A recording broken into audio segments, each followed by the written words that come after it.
Boa tarde. Começa agora mais um programa Médico da Família. Hoje é dia 21 de agosto, sexta-feira, e vamos conversar sobre hemorroidas, um mal que acomete homens e mulheres, provocando, entre outros sintomas, muita dor. Mas antes, vamos aos abraços do dia. Os abraços de hoje vão para o senhor Maximiliano e os seus familiares que moram no bairro Jockey Club. E também para Maria Helenise, que é moradora do bairro Doutor Albuquerque.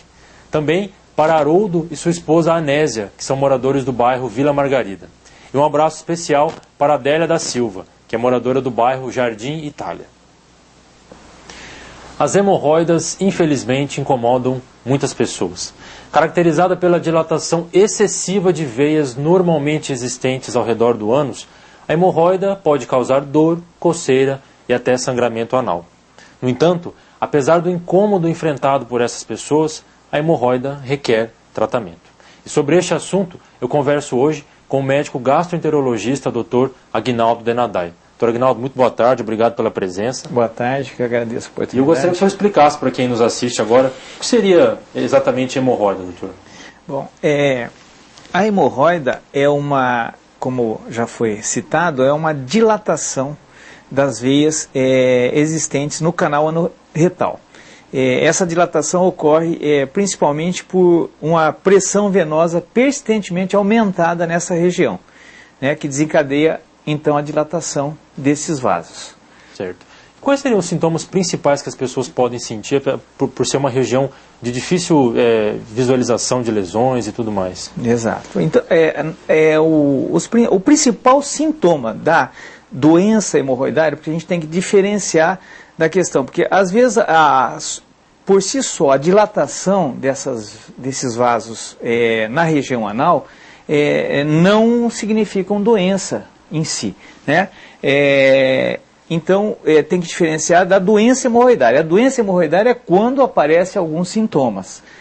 No caso, o principal deles é o sangramento, a tumoração que o indivíduo, que o paciente nota nessa região, né, que eventualmente a hemorroida externa, ela por si só já está dilatada, um pouquinho mais pronunciada na região, e a hemorroida interna, quando ela prolapsa, ela sai um pouquinho do canal anal, porque as hemorroidas são internas, externas ou mistas, né? Na verdade, a maioria tem os componentes, os três componentes, os dois que se tornariam hemorroidas mistas. Mas voltando aos sintomas, o sangramento é o principal sintoma. A tumoração nessa região é um sintoma muito frequente também, que é o prolapso da hemorroida. A dor pode ocorrer principalmente quando ocorre complicação da hemorroida, que seria o caso de trombose. Trombose ou tromboflebite desse mamilo hemorroidário, aí sim ocasiona dor.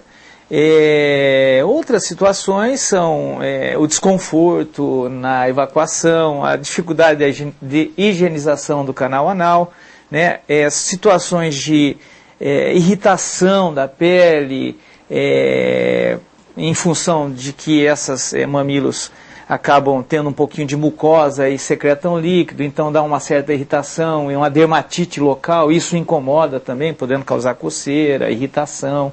Então são esses os principais sintomas da doença hemorroidária. Existiria alguma causa principal, doutor Aguinaldo, para originar essa dilatação desses vasos? Na verdade, ela é uma doença que acomete os indivíduos na faixa etária entre 45 e 65 anos, né? É um pouco frequente abaixo dos 30 anos, pode acontecer, mas ela não tem uma frequência acentuada abaixo dessa faixa etária. Ela acomete 5% da população geral, né? São dados de estatísticas americanas. As causas, a principal causa, na verdade, a principal causa deve ser ao envelhecimento, né, que perde um pouquinho de musculatura, essa região fica um pouquinho mais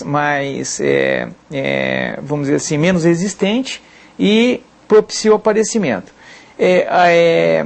Existe uma tendência heredofamiliar, né, pessoas da mesma família normalmente tem gerações, pais, filhos, né, o avô teve, então isso tem uma assim, incidência heredo familiar e alguns fatores predisponentes que podem desencadear, que no caso a obesidade, o próprio envelhecimento, né, no decorrer da vida, esforços físicos repetitivos, tosse de repetição, mulheres grávidas. Mulheres grávidas, a gravidez, e a principal delas que é a constipação. A constipação intestinal leva a um esforço evacuatório, né, grande nessa região e ocasiona um aumento da pressão e que aqueles pacientes que têm a predisposição a desenvolver esse quadro acabam apresentando. Doutor Aguinaldo, esses pacientes que têm esses sintomas, procuram o senhor no seu consultório e é feito o diagnóstico das hemorroidas, qual é o tratamento proposto a seguir? Sempre o tratamento vai ser cirúrgico? Não é sempre cirúrgico. Então, na verdade, a importância de né, se procurar um profissional é justamente para fazer o diagnóstico diferencial, porque nem toda, como é uma doença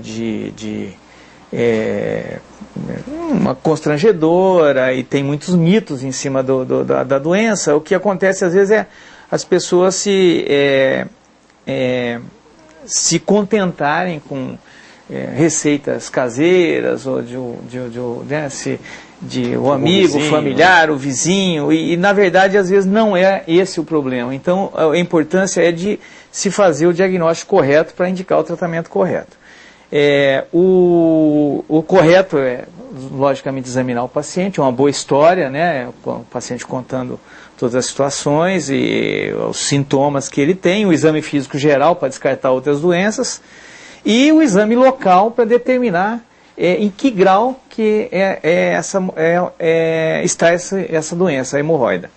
Ela é classificada em graus, de grau 1 a grau 4, né, dependendo da manifestação, se ocorre só sangramento, se tem prolapso, se o prolapso volta espontaneamente, ou se aquele prolapso, aquela tumoração está permanentemente exteriorizada e não retorna. Então, e de acordo com os sintomas. Então, o tratamento vai ser indicado de acordo com a queixa do paciente e o exame que é feito pelo médico especialista para indicar o tratamento mais adequado.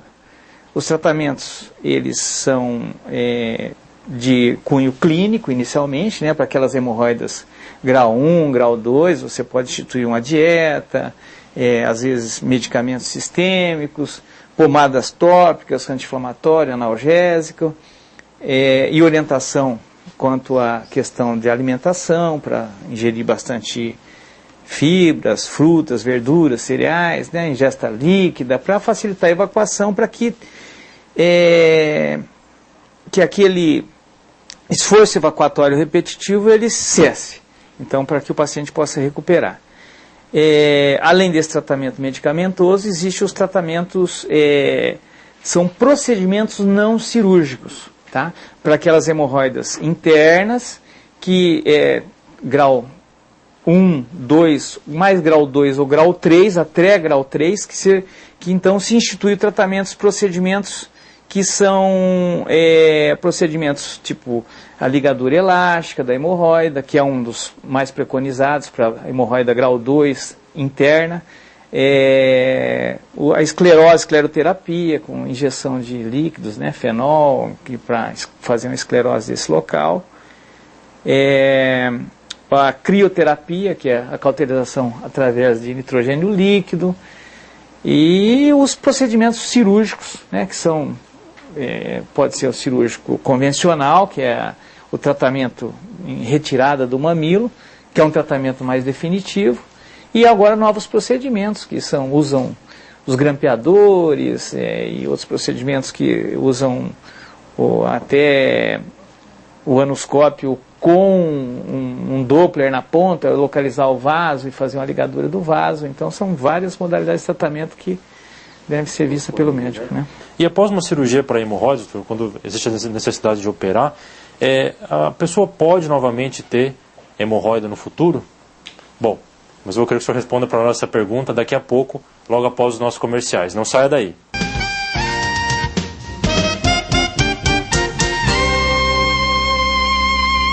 Estamos de volta com o programa Médico da Família. Eu recebo hoje o Dr. Aguinaldo Denadai. Estamos conversando sobre hemorroidas. Dr. Aguinaldo, eu lhe perguntei no bloco anterior se uma pessoa que foi operada de hemorroidas pode voltar a apresentar hemorroidas. Normalmente não. Aquele mamilo, quando foi feita a cirurgia, ou aquele mamilo retirado, ele não volta, né? O que pode, talvez, dela ter uma outra que não se pronunciou naquele momento da cirurgia, que não estava evidente, e posteriormente ela reaparecer. O que a gente tem é que, na verdade, entre os tratamentos, o tratamento cirúrgico é o mais definitivo. Os tratamentos, procedimentos que foram feitos, que são feitos, como a escleroterapia, a ligadura elástica, eles têm um tempo de atuação menor. Então, há um quadro, por exemplo, para esses tratamentos, chega a 60% de recidiva ou 50% de recidiva em 10 anos.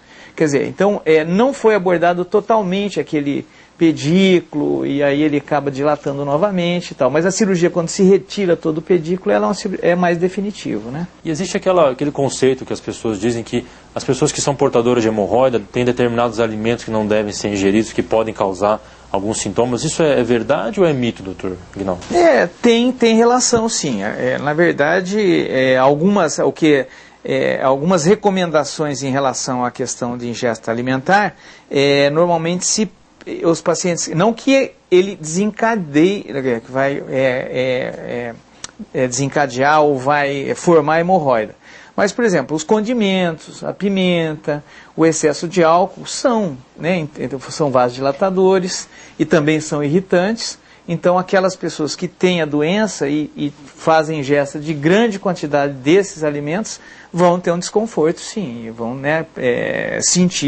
piorar o seu quadro. Certo. E eu gostaria que o senhor tocou num ponto importante no primeiro bloco, sobre o fato de ser uma doença que as pessoas têm um pouco de vergonha, às vezes, de procurar um profissional médico. Eu gostaria que o senhor comentasse um pouquinho mais, porque um dos sintomas principais da hemorroida é o sangramento. As pessoas, às vezes, têm hemorroida, têm o sangramento e acham que é só isso e não tem mais incômodo, e elas podem ser portadoras de outras doenças. Eu queria que o senhor orientasse um pouquinho a população sobre isso. Sim. Em relação à questão dos pacientes que têm acima de 40 anos, né, e que têm uma história familiar de outras doenças e está apresentando sangramento, nem sempre é só pelo quadro hemorroidário. Então, esses pacientes devem ser investigados através de retossigmoidoscopia flexível, mais que é aquele exame que coloca o aparelho no ânus para dar uma olhada, né, no segmento até o sigmoide, uma porção do intestino mais interna, e mesmo a colonoscopia, né, que é um exame mais definitivo. A colonoscopia é um exame endoscópico da região do intestino, e esse exame, sim, definitivo para descartar outras doenças, como a própria diverticulite, doença diverticular com sangramento, as doenças inflamatórias do intestino, né, como Crohn, retocolite, e mesmo tumores, né, tanto do reto e do intestino grosso. Certo. Então, e para as pessoas que já têm o diagnóstico de hemorroida e tudo mais, como prevenir a piora desses casos, ou como prevenir o aparecimento de hemorroida, se é que isso é possível, doutor? As recomendações para que o paciente faça uma alimentação, né, saudável, regular, respeite os horários de alimentação, uma alimentação equilibrada, com uma ingesta de frutas, verduras, legumes, cereais na alimentação, ingesta de grande quantidade de líquidos durante o dia, né, cerca de 1,5 a 2 litros de água durante o dia. Faça atividade física regular, em torno de, no mínimo não, 5 dias por semana, a média, com pode ser caminhada ou outra atividade, respeitando, logicamente, as limitações individual de cada paciente, evitando esses alimentos que possam prejudicar, né, quem já tem, que são os condimentos, o álcool, a pimenta.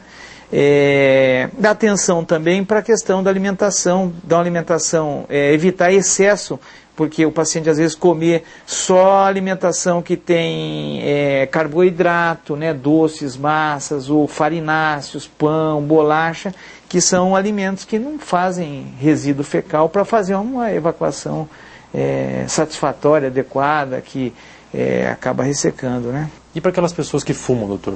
A gente sabe que o cigarro traz uma série de complicações em diversos sistemas, né? As hemorroidas, sem dúvida, é um mal a mais. O cigarro, especificamente assim, mas é porque, na verdade, o cigarro, ele sem dúvida, ele consegue comprometer todo o organismo, né? Estragar tudo. Todos os órgãos ele prejudica, então realmente tem que se abster do fumo. Um fato importante também, doutor, é a pessoa nunca negligenciar o fato de ter tido um sangramento anal, achando que é algo simples. Exato. Né? Para procurar o atendimento médico a tempo de descobrir, às vezes, uma doença que não seja somente hemorroida. Exatamente, fazer o diagnóstico correto, né, para descartar, inclusive, outras doenças que são mais graves, inclusive, do que a hemorroida, né? São os tumores dessa região, outras doenças da região anal que podem simular, que é a fissura anal, que pode dar sangramento, a fístula, o abscesso anal, que pode dar dor, desconforto, secreção. Então tem uma série de tumores, né, pólipos retais com sangramento. Então tem toda uma situação que o paciente precisa procurar um médico para que faça o exame adequado para fazer o diagnóstico e propor o melhor tratamento, né? Eu quero agradecer aqui, doutor Agnaldo, sua presença no nosso programa, prestando esses esclarecimentos à nossa população e deixar o nosso espaço aberto para que o senhor possa retornar aqui em outras oportunidades. Sim, eu agradeço a oportunidade e espero que tenha contribuído aí para esclarecimento em relação ao assunto do pessoal, tá? Bom, gente, se vocês têm críticas ou sugestões ao programa, falem conosco. O nosso e-mail é medicodafamilia@hotmail.com. Se quiser enviar uma carta, escreva para a Rua Independência, número 260, Vila Santa Luísa. O nosso CEP é 79005-260. É um prazer tirar as suas dúvidas. E lembre-se sempre, o nosso compromisso é de fé e saúde. E vamos agora para aquele momento especial do programa, a reflexão do dia. A paz no mundo começa dentro de você, quando você se aceita, de corpo e alma, e reconhece os seus defeitos, com paciência e calma. A paz no mundo começa entre nós, quando aceitamos o modo de ser dos outros, sem nos opormos ou resistirmos, e reconhecemos nossas virtudes, sem invejar ou nos retrairmos, e fazemos das nossas diferenças a base da nossa convivência. A paz no mundo começa quando as palavras se calam e os gestos se multiplicam. Quando se reprime a vergonha e se expressa a ternura. Quando se repudia a doença e se enaltece a cura. Quando se combate a normalidade que virou loucura, se estimula o desejo de melhorar a humanidade, de construir uma outra sociedade com base em outra relação. Uma relação em que amar é a regra e não mais a exceção. É isso aí, gente. Tenham todos um excelente fim de tarde, uma noite abençoada e fiquem com Deus.